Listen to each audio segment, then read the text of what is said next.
Hello, everyone, and welcome to the Midnight Storyteller. If you're new here, welcome. If you're back, it's good to have you. Before we start, don't forget to like and subscribe. It really helps. And let me know in the comments where you're listening from. Now, let's begin.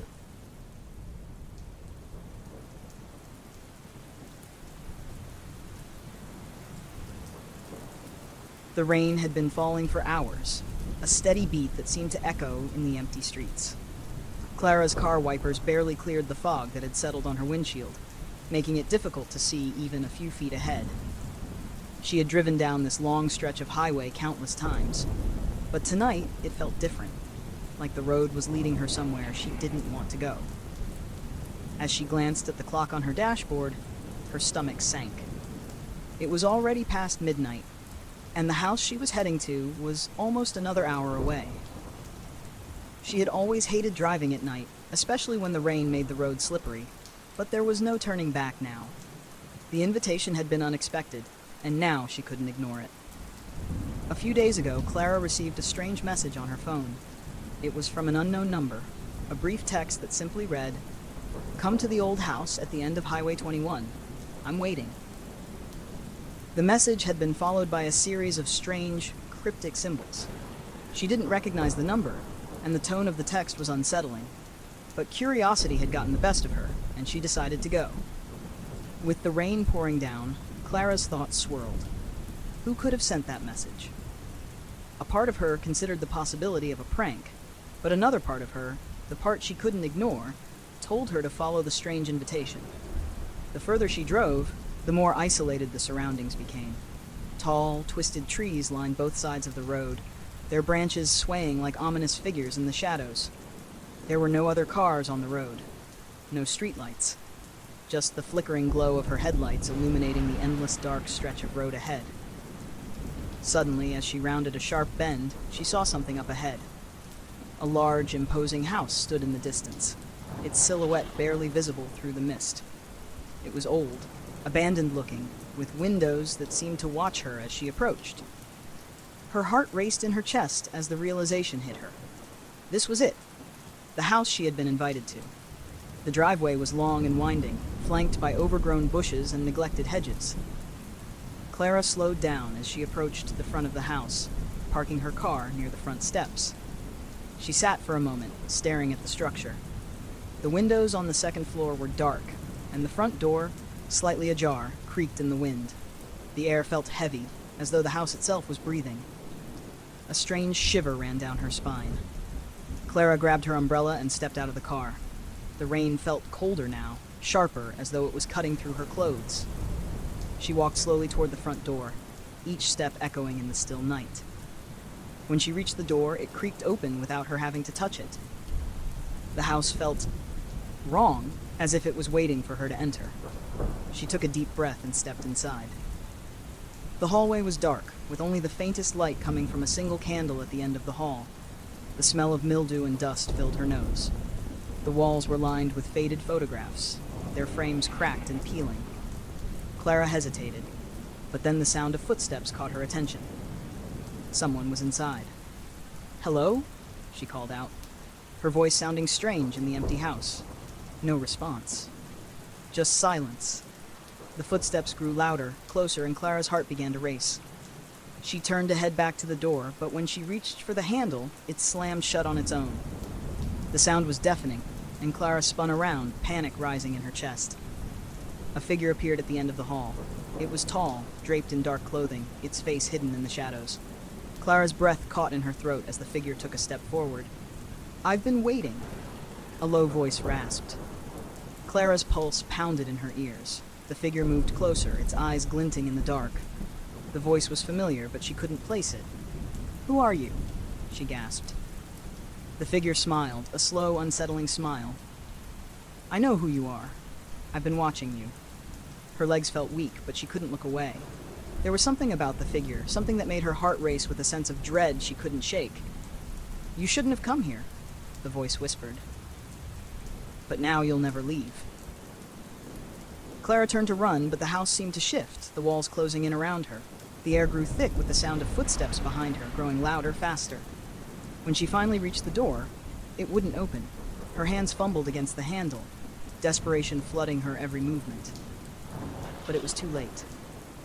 The last thing Clara saw before the darkness closed in was the figure standing behind her, its eyes glowing in the dim light, its smile growing wider. And then, nothing. The next morning, the house stood empty once more. The rain had stopped, and the sun's first rays illuminated the dilapidated structure. But Clara was gone. The only trace of her ever being there was the faint sound of footsteps, still echoing in the walls. The first time Claire saw the woman in the raincoat, she thought nothing of it. It was late, and she was walking home from her evening shift at the diner. The streets were empty, the air thick with the scent of wet pavement. Ahead, under the flickering glow of a streetlight, stood a woman in a long yellow raincoat, head bowed, hair dripping with rain. Claire walked past her without a second thought. The second time, it felt off. It was the next night. Same route, same empty streets. And there, under the exact same streetlight, stood the woman in the yellow raincoat, her head tilted slightly upward this time, as if she were watching Claire from beneath the shadow of her hood. Claire's steps faltered, her stomach twisted. She picked up her pace, her breath tight in her chest, refusing to look back. The third time, she knew something was wrong. She hadn't taken the same route. She had gone 2 blocks over, cutting through an alley to avoid the streetlight. But as she emerged back onto the sidewalk, her heart nearly stopped. The woman was already there, standing at the edge of the street, perfectly still. But this time, her head wasn't bowed. This time, Claire saw her face, or at least what should have been a face. There was nothing beneath the hood, just a smooth, featureless void where eyes, a nose, a mouth should have been. Claire gasped, stumbling backward, her entire body cold with fear. The woman moved, not walking, not stepping, just shifting. One moment she was across the street, the next she was closer. Claire turned and ran. Her pulse pounded as she darted through alleyways, her breath ragged, her hands shaking. She didn't stop until she reached her apartment, slamming the door shut, locking every bolt, every chain. Her heart hammered against her ribs, her ears strained for any sound outside. Silence. Maybe it was a trick of the light. Maybe she was tired. Maybe a soft knock at the door. Claire's blood turned to ice. Slow, rhythmic. Tap, tap, tap. She held her breath. The peephole. She just had to look through the peephole. With a shaking hand, she reached up and peered through. Nothing. The hallway was empty. Claire let out a breath, her body sagging in relief.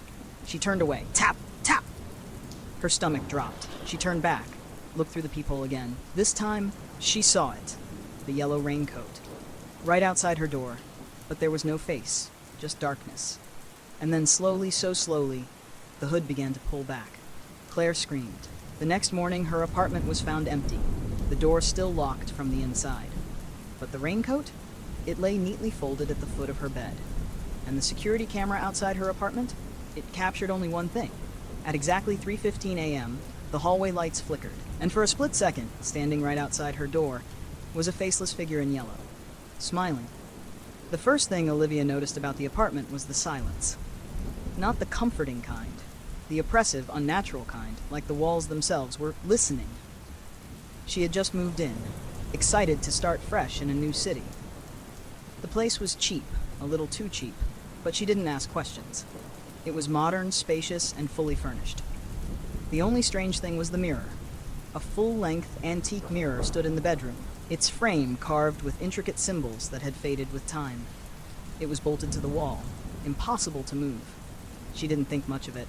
At least, not until she looked into it that first night. The reflection was wrong. Not by much, just enough to make her stomach twist. The angle of the furniture seemed slightly off. Her reflection blinked a fraction too late. And when she turned away, she could have sworn she saw herself still staring. Goosebumps prickled her skin. She laughed it off. Maybe she was just tired. But then, the noises started. At night, she'd hear soft whispers just below the threshold of understanding, a shuffle of movement, like bare feet against the floor. She told herself it was the neighbors, thin walls, old pipes, until one night when she woke up and saw it, a shadow in the mirror, not her, something else. It stood in the reflection just behind her bed, motionless, watching. She bolted upright, heart hammering. But when she turned, there was nothing there. She barely slept after that. Every night she tried to ignore the whispers, the flickering movements in the corner of her eye. But the more she ignored them, the worse they got. One night, unable to take it anymore, she grabbed a bedsheet and threw it over the mirror. The whispers stopped. The weight in the air lifted. She slept soundly for the first time in weeks. But in the morning, the sheet was gone. She found it crumpled in the corner, as if someone had ripped it down. And when she looked back at the mirror, her reflection was smiling. But she wasn't. A cold wave of terror washed over her. She lifted a trembling hand to her face. The reflection did the same. But that smile remained, stretching unnaturally across her face like a grotesque mask. And then, her reflection moved. Not a delayed reaction, not a trick of the light. It moved on its own. It took a step forward. She stumbled backward, heart pounding in her ears. The reflection pressed its hands against the glass, fingers bending at unnatural angles. And then, it whispered, "Let me out!" Olivia screamed. She grabbed the nearest thing, a lamp, and hurled it at the mirror. The glass shattered, shards flying everywhere. The pieces reflected her terrified face, distorted and broken. She panted, staring at the ruined frame. The weight in the air had lifted. The whispers had stopped. But then, from somewhere inside the broken mirror, a soft knock. Her stomach turned to ice. She backed away, refusing to look, refusing to believe. Then another knock. Louder, closer. And then, a shard of glass shifted. A single bloodied finger pushed through. That was the last straw. Olivia ran, grabbing her keys and bolting out of the apartment, leaving everything behind. She never returned. A few weeks later, a new tenant moved in. The mirror had been repaired. And when the new tenant looked into it, she saw Olivia, trapped, knocking. The sound of a baby crying in the middle of the woods is not something you ever want to hear. It was past midnight when Jake first heard it, a distant wail cutting through the silence of the forest. He had been camping alone, miles away from civilization, enjoying the solitude. But now his gut twisted with unease. There shouldn't be a baby out here. He grabbed his flashlight, stepping cautiously out of his tent. The sound was faint, but constant, coming from deep within the trees. His breath formed clouds in the cold air as he moved toward the source, boots crunching against the damp earth. The crying grew louder, desperate, pained. Jake hesitated. Something felt off. The way the sound carried through the air, it wasn't natural. It wasn't coming from a specific direction. It was just there. Still, he pressed on, his heart pounding as he pushed through the underbrush. And then suddenly he saw it. A cradle. A wooden baby cradle, rocking ever so slightly. Alone, in the middle of the forest. Jake's breath hitched.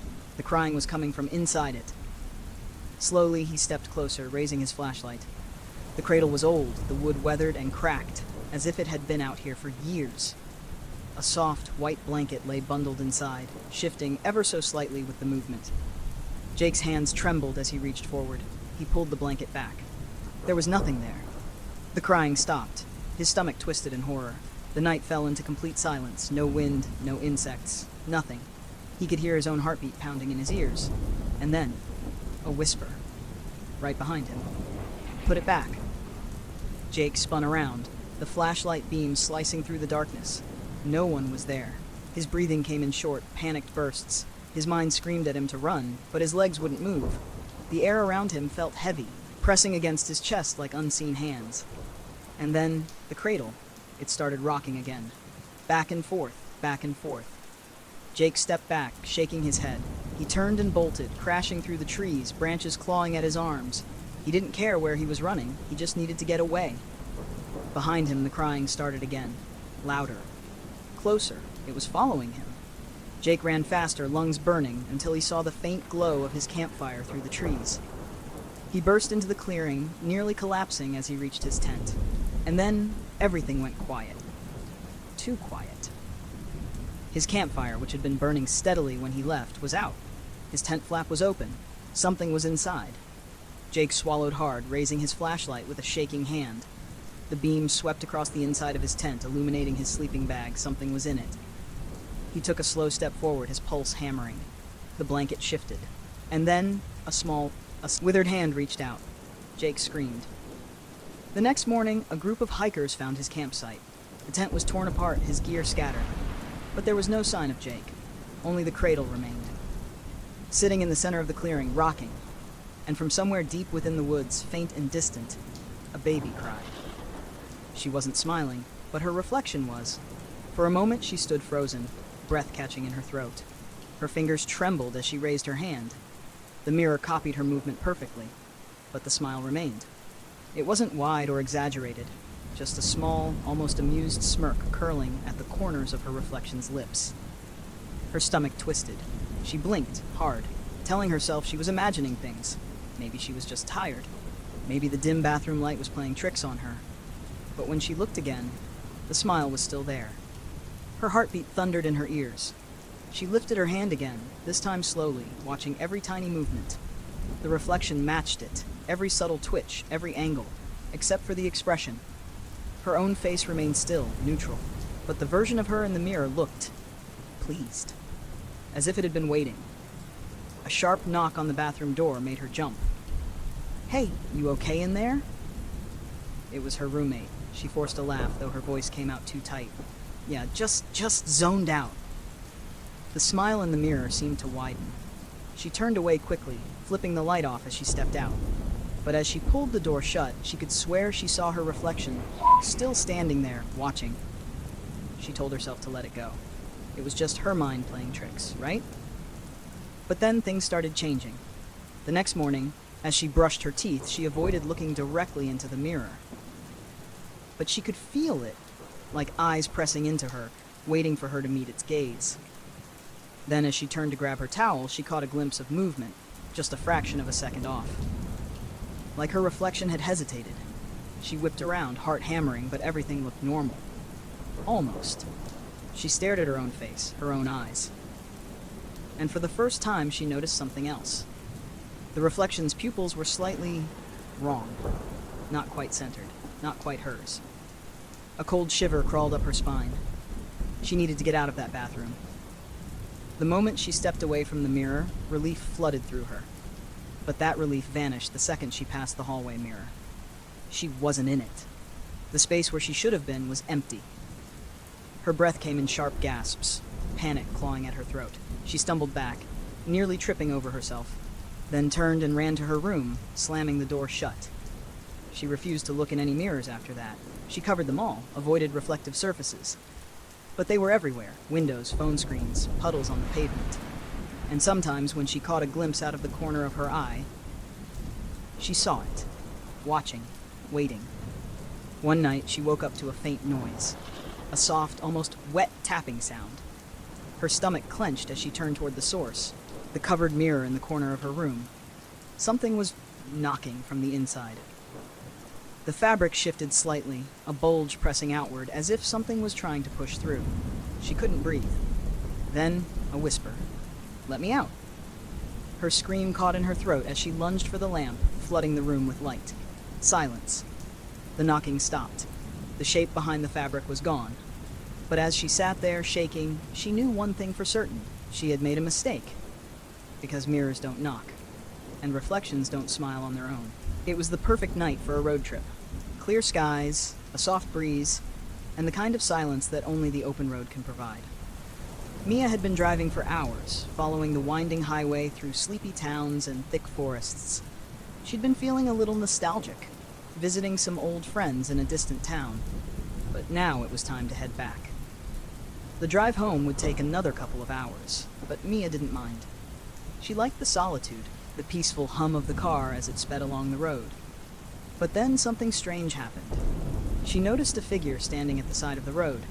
It was just a shadow at first, barely visible against the dark backdrop of the trees. But as she approached, it became clearer. A woman, standing motionless in a white dress. Mia's heart skipped a beat. It wasn't that she was afraid, but there was something about the way the woman stood there, staring straight ahead, that felt off. She drove past without slowing down, but couldn't shake the eerie image of the woman from her mind. A few miles later, she glanced in her rearview mirror. The woman was still there, standing on the roadside, now looking right at her. Mia's pulse quickened, and a knot formed in her stomach. How was that possible? She hadn't seen the woman when she passed by, but now she was behind her. Mia wasn't sure what to make of it. Maybe it was a trick of the light, or her tired eyes playing tricks on her. But it felt wrong. Trying to shake the unease that had settled in her chest, she pressed the pedal a little harder, trying to leave the unsettling image behind. The road stretched on, dark and desolate. The trees loomed on either side like towering sentinels, blocking out the stars above. Mia couldn't stop looking in her rearview mirror, half expecting to see the woman again. And there she was, still standing in the same spot. But this time, Mia saw something she hadn't noticed before. The woman was no longer standing still. Her head was tilted unnaturally, and her body was slightly hunched as though she were following Mia, moving with unnatural speed. The woman's gaze was locked on the car, her eyes wide and unblinking. A shiver crawled up Mia's spine. Suddenly, the headlights flickered. Mia's heart raced, and she slammed her foot on the gas pedal, speeding down the road. But no matter how fast she drove, she couldn't escape the feeling of being followed. In the distance, she saw the woman again, only this time she was walking. Or was it running? It was hard to tell, but one thing was certain, she was getting closer. The car began to sputter, the engine making strange noises. Panic surged through Mia's veins as she steered the vehicle to the side of the road. She hit the brakes, hoping to stop safely, but the car jerked to a halt with a sickening lurch.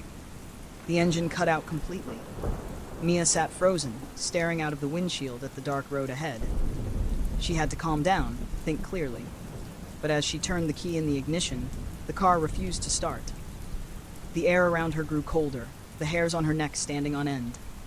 She heard something in the distance, footsteps. Slow and deliberate, like someone walking toward her. And then through the window, she saw it. The woman, standing right next to the car. Her eyes were wide, unblinking, and her face was pale, drained of color. Her mouth was slightly open, as though she were trying to say something, but no sound came out. Mia's breath caught in her throat, her heart racing wildly. She didn't know what to do, but the terror inside her was paralyzing. She reached for her phone, her hands trembling, only to find the screen cracked and the battery dead. And then, without warning, the woman opened her mouth, and for the first time, Mia heard the sound. It was a low, guttural voice, barely a whisper, but it was clear enough to send a wave of ice down her spine. "Help me." The words echoed in her mind, as if the woman's voice was coming from all directions. Mia's instincts screamed at her to run, but her body wouldn't obey. She was trapped. The woman's eyes locked with hers, and for a fleeting moment, Mia felt a strange pull, a sense of familiarity, as though she had seen this woman before. But no, it couldn't be, could it? "Help me," the voice repeated. And just like that, Mia understood. She wasn't looking at a stranger. She was looking at someone she had known, someone who had been lost, someone who had died. The woman wasn't asking for help. She was warning Mia, warning her to stay away from the place where it had happened. But Mia didn't have time to process it. The world around her began to fade, the woman's face melting into the darkness as the air grew colder. And then, everything went silent. When Mia woke up, she was back on the road. The car was running again, the headlights bright and steady. The woman was gone, the trees were silent, and the road stretched ahead of her like nothing had ever happened. But the image of the woman's face, her lifeless eyes, haunted Mia every night after that. She couldn't shake the feeling that, somewhere in that darkness, she hadn't escaped at all. She had only been allowed to leave. For now. The little girl woke up to the sound of soft breathing. It was coming from the doorway of her room. At first, she thought it was just her imagination, just the strange noises of the old house settling in the night. But as her eyes adjusted to the darkness, she saw a shadow standing there. A familiar figure. It was her mother. She stood still in the doorway, her face hidden in the shadows, her posture eerily stiff. The girl, barely 6 years old, felt an instant wave of comfort. Maybe her mom had come to check on her, to make sure she was sleeping soundly. "Mom?" she whispered, her voice groggy from sleep. No response. The figure just stood there, breathing slowly, softly. A small shiver crept up the girl's spine. Something about the silence felt off. "Mom?" she said again, a little louder this time. Still nothing. Then her mother did something strange. She slowly, so very slowly, tilted her head to one side.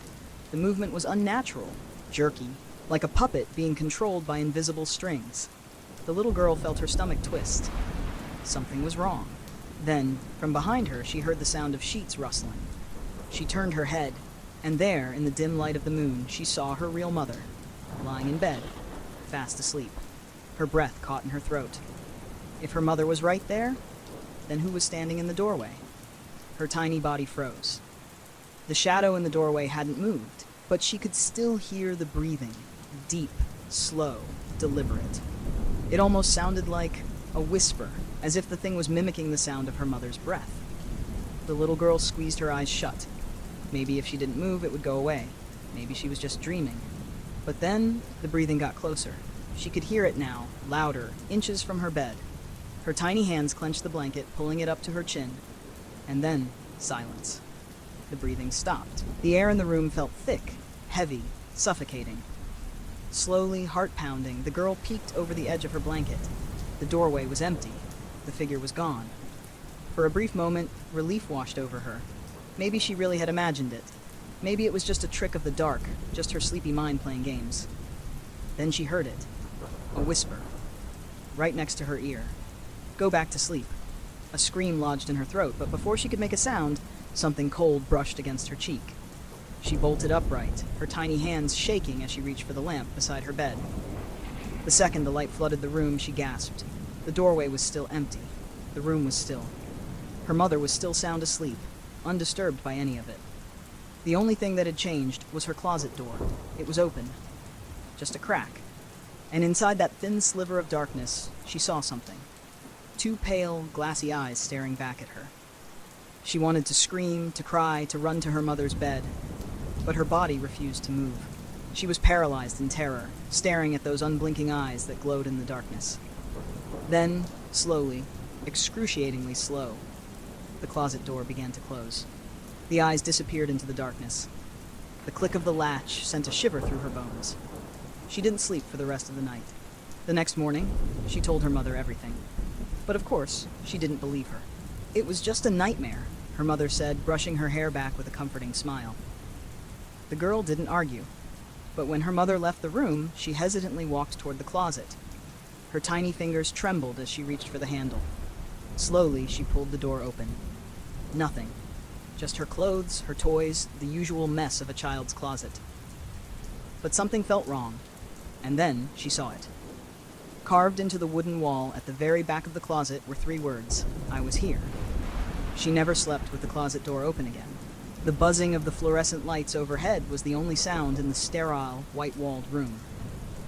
The hospital felt eerily quiet for a late evening shift, as Dr. Charles Hayden prepared for another night of surgery.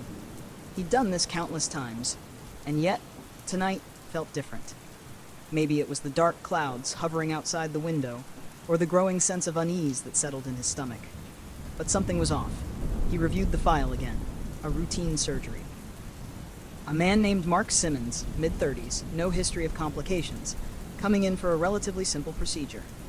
But as Dr. Hayden glanced at the clock, he realized it was already past midnight, far beyond the hours when normal patients would come in. There was a lingering strangeness in the air, one that he couldn't shake.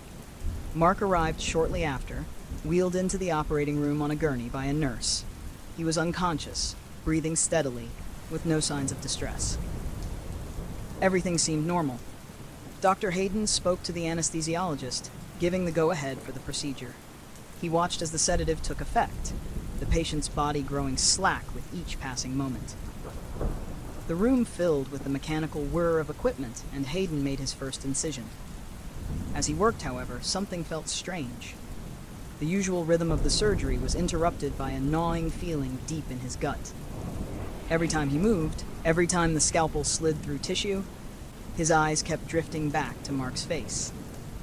There was something off about it, something unsettling.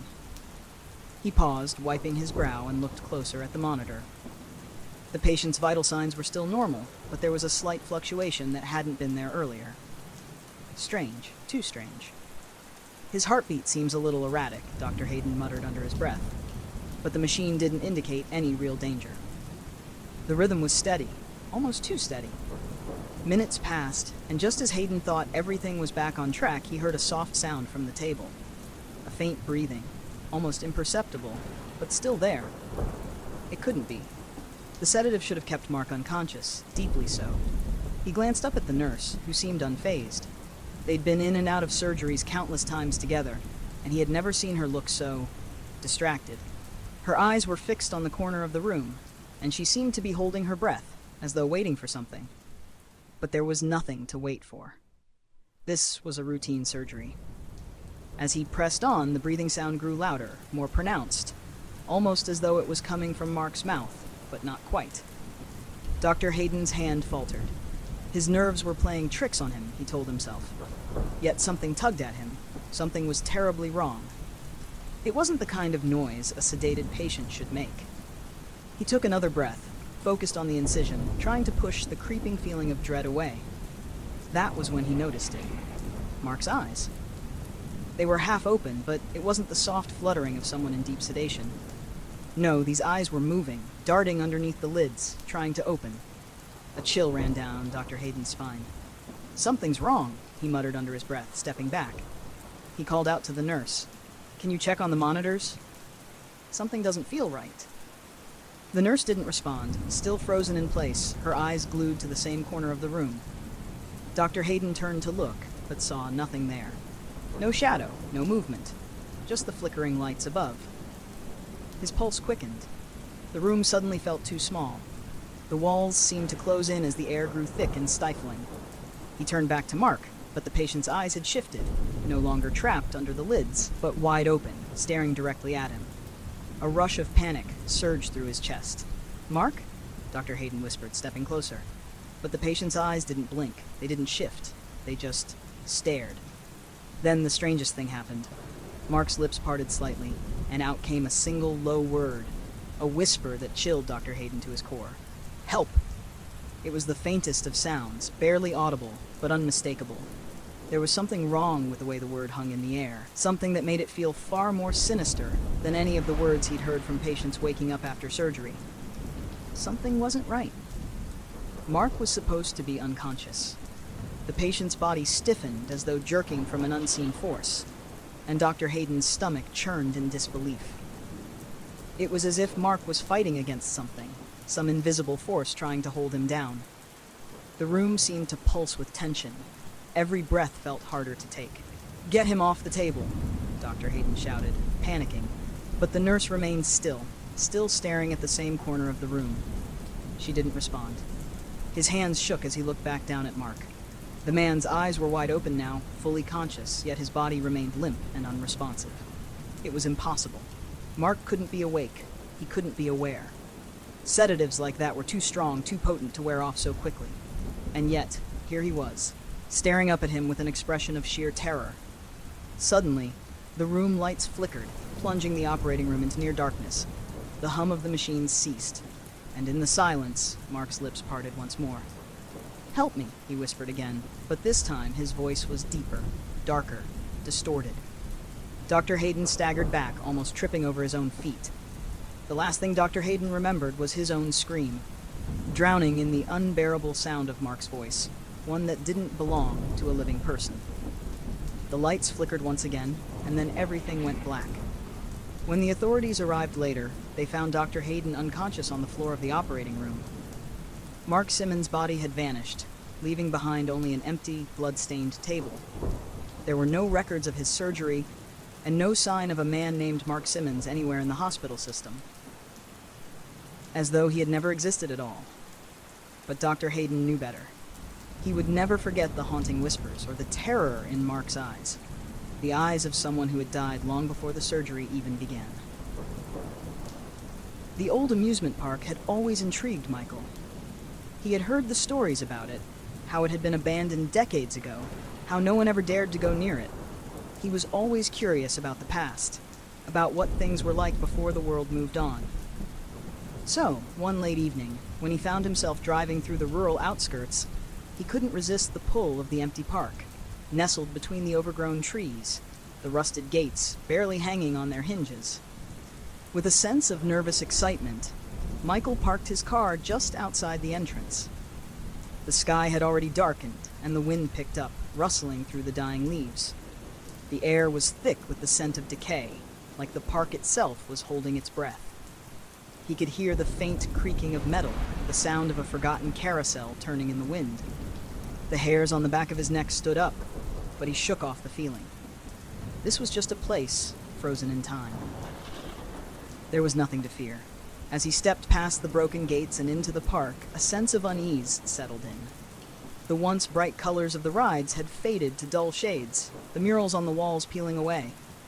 The place was a ghost town, untouched by human hands for years. Still, there was an eerie beauty to it, like a memory that had lingered too long, unwilling to leave. Michael walked deeper, past the dilapidated roller coaster, the rusting Ferris wheel, and the empty game booths. But as he approached the center of the park, something caught his eye. It was the carousel. Despite the years of neglect, the carousel was still intact, its colorful horses still standing in place, frozen mid-ride. But there was something wrong. The music. It was faint at first, barely audible over the wind, but it was unmistakable. The haunting, sweet melody of a carousel playing. And it wasn't coming from the speakers. It was coming from somewhere within the ride itself. Michael's pulse quickened. The carousel was broken. He knew that. The power was long gone. Yet the music played on. It was soft at first, like a lullaby, but with every passing second, it grew louder, more insistent, until it felt as if the park itself was alive. Michael hesitated, his mind screaming at him to leave, to turn around and drive as far away from this place as possible. But his feet betrayed him, pulling him forward to the carousel, to the source of the haunting sound. The closer he got, the more he could make out the shapes on the ride. They were not the usual colorful horses that would have once been there. These were figures, dark and twisted, the horses now grotesque, their eyes wide open and unblinking, their smiles too sharp, too wide. He stopped in his tracks, his heart pounding in his chest. His breath came in ragged gasps as he stared at them. The figures didn't move, but the music continued, louder now, almost deafening. A cold chill ran down Michael's spine. He tried to turn and run, but his legs wouldn't move. The sound of the carousel spinning grew louder and faster. The figures' eyes seemed to follow him, their smiles widening ever so slightly, as if they were watching him, waiting for him to make a mistake. Then he saw something that made his stomach churn. In the reflection of one of the cracked mirrors near the ride, he saw a figure standing at the edge of the carousel. A man, tall and thin, dressed in an old, tattered suit, his face obscured by a dark, wide-brimmed hat. Michael felt a bead of cold sweat trickle down his neck. He blinked and looked back at the man, but the figure was gone. The reflection, however, remained. The music grew louder, and Michael felt as though it was vibrating through his bones, filling his body with a sense of terror he couldn't shake. It wasn't just the carousel anymore. The park itself was alive. He could feel the ground beneath him shifting, as if something was moving below, something ancient and forgotten. The once dormant rides began to creak and groan, as if stirred from a long slumber. The Ferris wheel, which had been still for decades, shuddered to life, its lights flickering, casting long, distorted shadows across the park. The game's booths rumbled as if something inside them was moving, waiting. Michael stumbled backward, his heart hammering in his chest, but before he could run, the carousel's music stopped. And then, silence. A heavy, suffocating silence. Michael felt the weight of it pressing down on him, like the entire park was closing in around him. He didn't dare move. He was trapped in the stillness, every muscle in his body frozen in fear. Suddenly, a voice broke through the silence. Low, raspy, as if it was coming from the very earth beneath him. "Why did you come here?" it whispered. Michael's breath caught in his throat as the ground beneath him shifted. The carousel began to move again, slowly at first, but then faster and faster, the figures on the ride twisting, turning, their heads jerking toward him, their eyes glowing red. The music resumed, now distorted, warped, as if it had been taken over by something dark. He couldn't move. He couldn't breathe. The park had come alive. And it was no longer just a forgotten relic of the past. It had been waiting for someone to return. And now that someone was him. With a final scream of terror, Michael ran, but the ground seemed to twist beneath his feet. The carousel spun faster, the shadows reaching for him, and the dark figure in the hat reappeared in front of him, blocking his escape. His blood ran cold as he realized he had made a fatal mistake. The park had claimed him, just as it had claimed countless others before him. The carousel's music echoed in the distance as Michael's screams were swallowed by the night. And in the darkness, the park waited, once again, for its next victim. The church had been abandoned for decades, its towering bell spire silhouetted against the night sky like a forgotten relic. No one in town went near it. The doors were locked, the windows covered in grime, and the foundation was crumbling. But every night at exactly 4 a.m., the bells would ring. At first, people thought it was the wind. Then, they blamed pranksters. But the police never found anyone, and the mechanism to ring the bells had long since rusted over. Yet, the bells never missed a night. One night, Daniel, a journalist, decided to investigate. He had heard the stories growing up, the eerie sound of bells in the dead of night, the shadows that moved in the high windows, the rumors that no priest had ever left that church alive. Most people in town had learned to ignore it, to stay in their homes and pretend the bells didn't exist. But Daniel wanted the truth. Armed with his camera and flashlight, he walked up the cracked steps leading to the church's entrance. The heavy wooden doors groaned under his touch, but wouldn't budge. He moved along the side of the building, finding a broken window just big enough to slip through. The glass crunched under his boots as he landed inside. The air was thick with dust and decay. Wooden pews, long abandoned, were covered in white sheets, giving them the eerie appearance of shrouded figures. The altar stood at the far end, the once brilliant stained glass behind it dulled with age. But it was the silence that unsettled him most. He checked his phone, 3:50 a.m. The bells would ring soon. His breath quickened as he moved toward the bell tower's spiral staircase, his flashlight casting long, twisting shadows on the walls. The wood creaked beneath him, and for a moment he thought he heard another set of footsteps. He froze, turning quickly. Nothing. Just the empty pews below. The air shifted. It felt heavy, charged like the moments before a storm. Daniel continued up, heart pounding. He reached the top, stepping into the belfry. The massive bell loomed above him, unmoving, covered in cobwebs.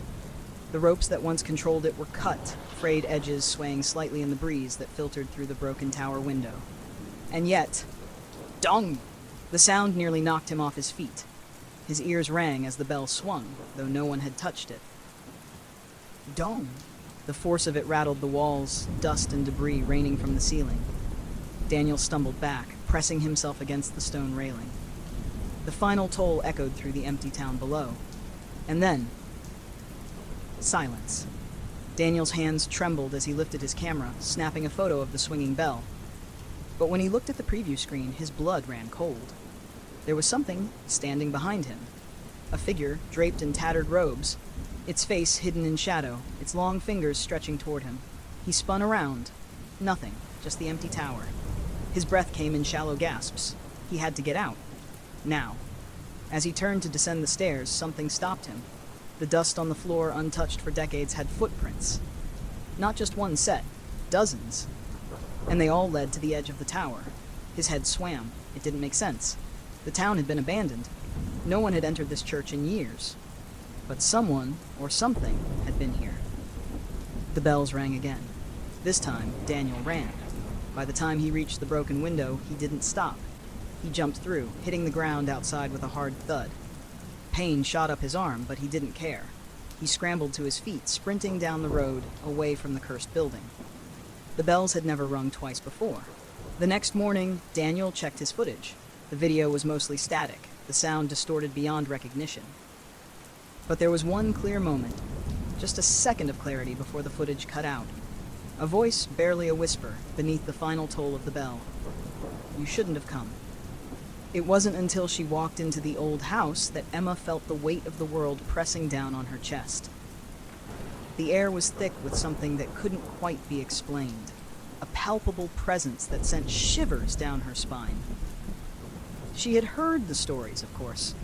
Everyone in the small town knew about the house at the end of the street. The locals warned her, don't go near it, stay away from the old house. But Emma, ever the curious type, dismissed their warnings. She was fascinated by the history behind it. When Emma first moved to town, she was eager to explore, to uncover the secrets that the townspeople so desperately tried to avoid. And the old house, dark, decaying, with windows that seemed to watch you, was at the top of her list. It had stood there for decades, abandoned, its reputation more terrifying than its actual state. The stories surrounding it were twisted, some claiming that it was haunted, others that something far worse lurked there. One evening, when the sky hung heavy with clouds and the wind whispered ominously, Emma finally decided to see for herself. The house was at the end of a long, winding road. It loomed in the distance, its silhouette barely visible against the murky sky. As she approached, her breath seemed to freeze in her chest. The feeling in the air grew denser, thicker, as though the house itself was trying to pull her in. Ignoring the rising unease in her stomach, Emma pushed open the gate. The rusty hinges screamed in protest. She stepped onto the front porch, her footsteps crunching over the dead leaves scattered across the floor. She noticed the door was ajar, a sliver of blackness beckoning her inside. Without a second thought, Emma crossed the threshold. Inside, the house was even worse than she imagined. The walls were crumbling, the floorboards creaked under her weight, and the air smelled stale, damp, like something had been rotting for years. The silence was oppressive. Every step she took seemed to echo throughout the house. But there was something else. In the far corner of the room, just beyond the entrance, Emma spotted a faint movement. She froze, her heart hammering in her chest. It wasn't a shadow. It wasn't a trick of the light. Someone or something was there. Her breath caught in her throat as she took a cautious step forward. The movement was subtle, almost imperceptible, but it was enough to make her question her sanity. Was someone else in the house? Or was it just her mind playing tricks on her? She hesitated but pressed on, the need to uncover the truth outweighing the terror rising within her. As she made her way deeper into the house, the temperature seemed to drop. Her skin prickled as the silence deepened. The movement came again, this time more pronounced. From the corner of the room, something emerged, a figure, but not a human figure. Emma's breath hitched. It was a man, or at least it looked like a man. His body was hunched, his skin unnaturally pale, as though it had been drained of life. His eyes were wide and dark, hollow pits that seemed to stare right through her. He didn't move, only stood there, watching her with an intensity that felt suffocating. For a moment, Emma stood frozen in place. Then she turned and ran. She bolted for the door, but as she reached for the handle, the man's voice echoed in her ears. It wasn't a whisper. It wasn't even a shout. It was as if the voice came from within her own mind. Don't leave. I've been waiting for you. She spun around in horror, but the figure was gone. The room was empty, but the door wouldn't open. She twisted the handle desperately, but it was stuck, as though the house itself was holding her inside. Her pulse pounded in her ears, and panic surged through her veins. She pushed harder, yanking at the door, but it refused to budge. And then, she heard it again. A soft, deliberate tapping. It came from the walls, from the floorboards, from above. The house was alive. With every tap, the sound grew louder, closer, as if something was crawling through the walls toward her. Something was coming, and it wasn't going to let her leave. Finally, with a final desperate push, Emma wrenched the door open and stumbled outside. She ran, not looking back until she reached the street, gasping for breath. The house loomed behind her, silent once more, as though nothing had ever happened. But Emma knew better. The house had seen her, and now it would never let her go. The first time Sarah saw the mannequin move, she convinced herself it was just her imagination. She had been working the closing shift at the department store for weeks, and exhaustion played cruel tricks on the mind. But that night, as she did her final rounds, she swore she saw it. Just a slight shift, a twitch in the fingers, the tilt of its head. She laughed it off, shaking her head. I need sleep, she thought. But the feeling lingered. The next night, it happened again. Sarah had been restocking shelves when she glanced up at the row of mannequins in the display window. They stood there, motionless as always, pale, plastic faces frozen in eerie perfection. But something was wrong. She was sure she had left them in different poses. One in particular had turned slightly, just enough that its blank face was now staring directly at her. A shiver crawled down her spine. She was alone in the store. She had been for the past hour. No one could have moved them. Still, she forced herself to brush it off. Maybe she had just forgotten their original positions. Maybe her mind was playing tricks on her again. But the unease grew. By the third night, she started feeling watched. The security cameras were old, the grainy footage barely clear enough to make out details. But when she checked them during her break, something made her blood run cold. Between two frames, less than a second apart, one of the mannequins had shifted. Its arm had moved, its head had turned. Sarah stared at the screen, unblinking. That's impossible. Her first instinct was to check the display in person. She told herself there had to be a logical explanation. But as she walked toward the mannequins, dread coiled in her stomach. The store was eerily silent, the fluorescent lights buzzing softly above her. The closer she got, the heavier the air felt.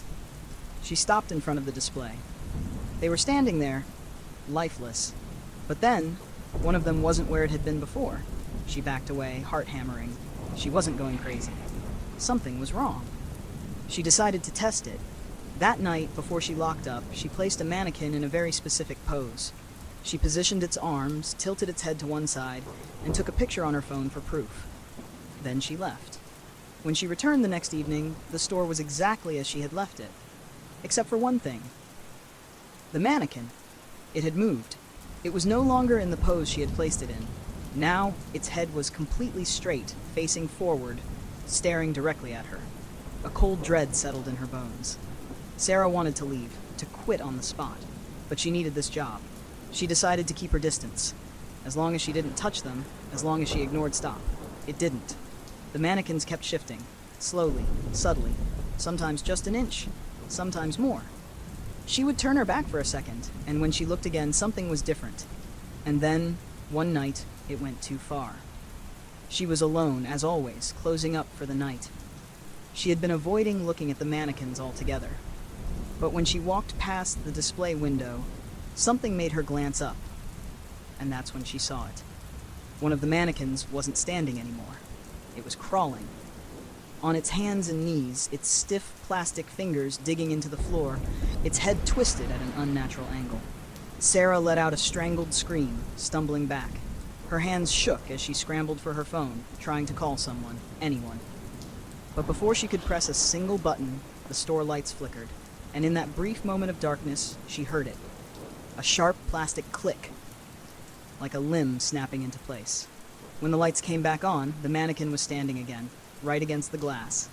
Sarah ran. She never came back. The store closed down a month later. No one knew why. But sometimes when people walk by at night, they swear they see something. A mannequin pressed against the glass, watching. The sound of the wind howling outside the car was deafening, but it didn't compare to the noise coming from the back seat. At first, Chloe thought it was just her imagination, the kind of eerie feeling that creeps up on you when you're alone on an empty highway at midnight. But then she heard it again, a soft, unnerving giggle, almost like the whisper of a child. She glanced nervously in the rearview mirror, but the back seat was empty. She shook her head, trying to dismiss the sensation. "You're just tired," she muttered under her breath. It had been a long day, and she was driving through the rural back roads to get home after a visit to her parents. There were no other cars on the road, no lights, just the oppressive darkness, and the occasional flicker of her headlights illuminating the narrow path ahead. But the sound came again, a high-pitched giggle that made the hair on the back of her neck stand on end. This time, it was accompanied by the unmistakable sensation of someone breathing. Chloe's heart skipped a beat. She whipped her head around, but still, there was no one there. Her mind was racing, trying to explain away the sound, but there was no logical reason for it. The hairs on her arms were prickling with an overwhelming sense of dread.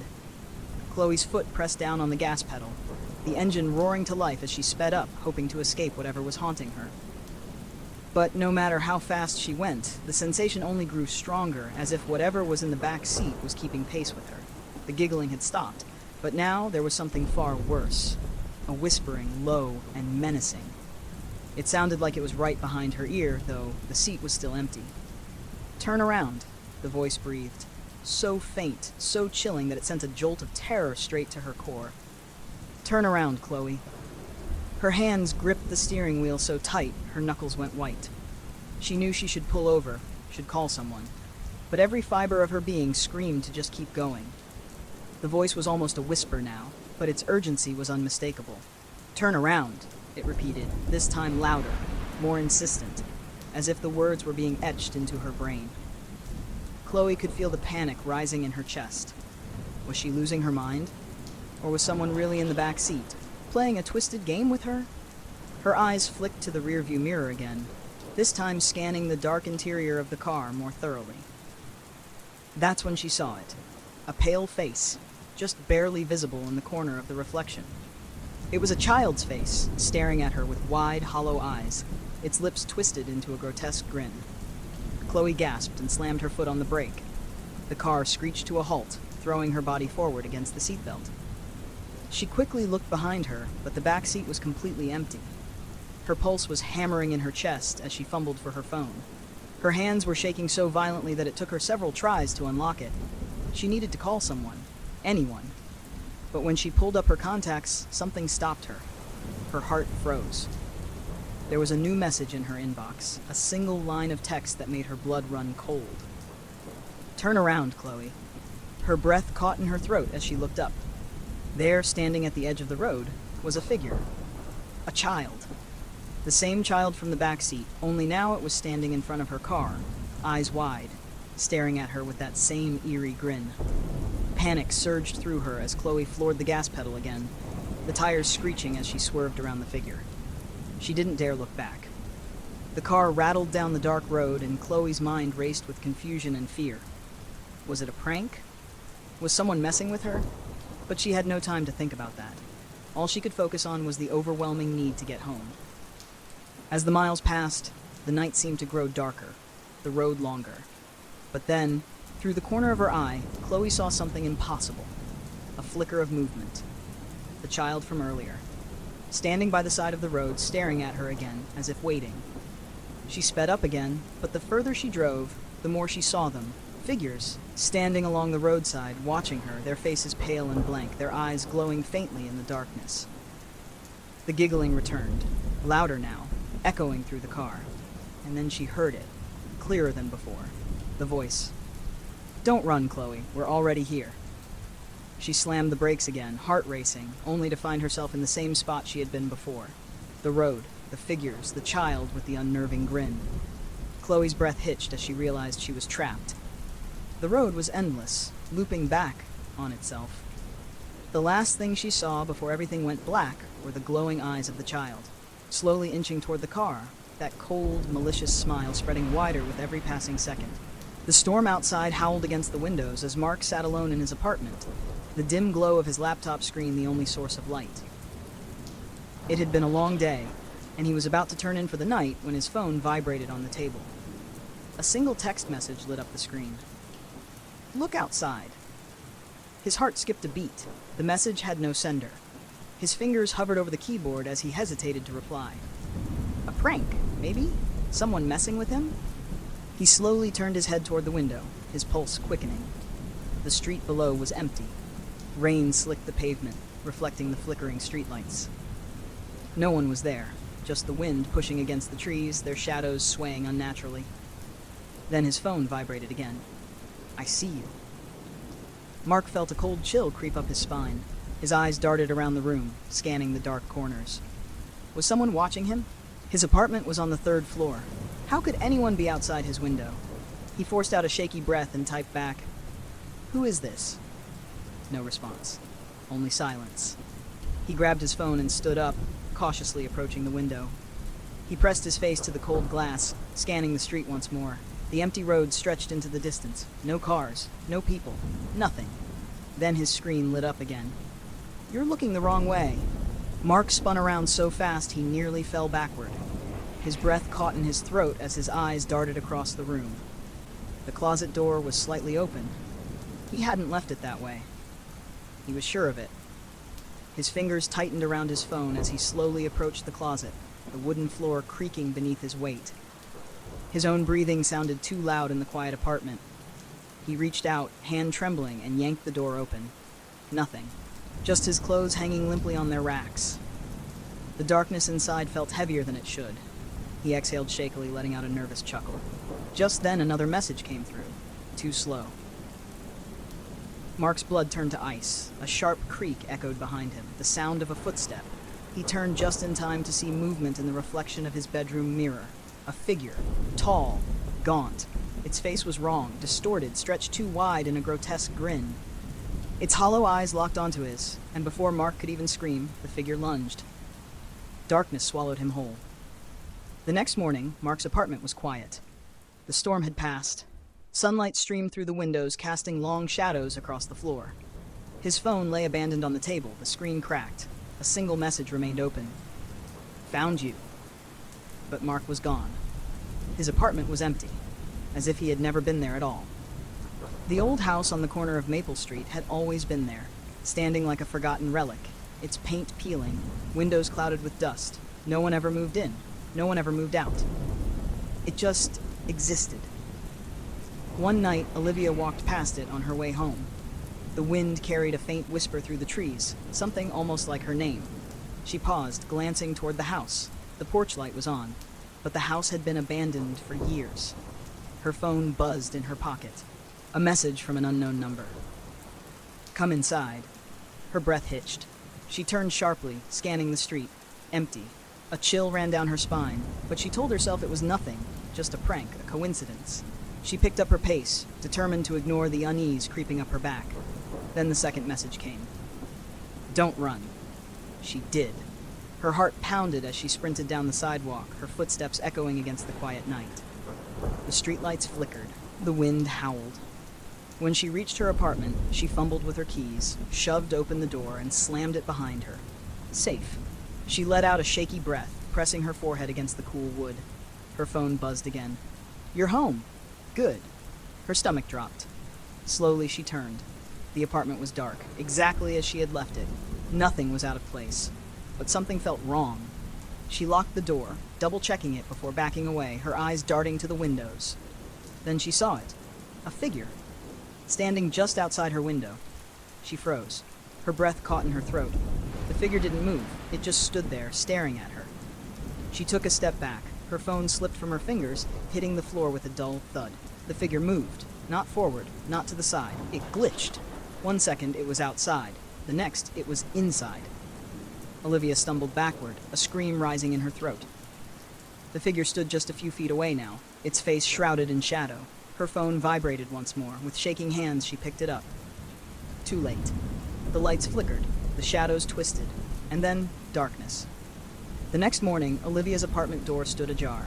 Her phone lay on the floor, the screen cracked, the last message still glowing. But Olivia was gone. And the house on Maple Street? Its porch light was off, waiting.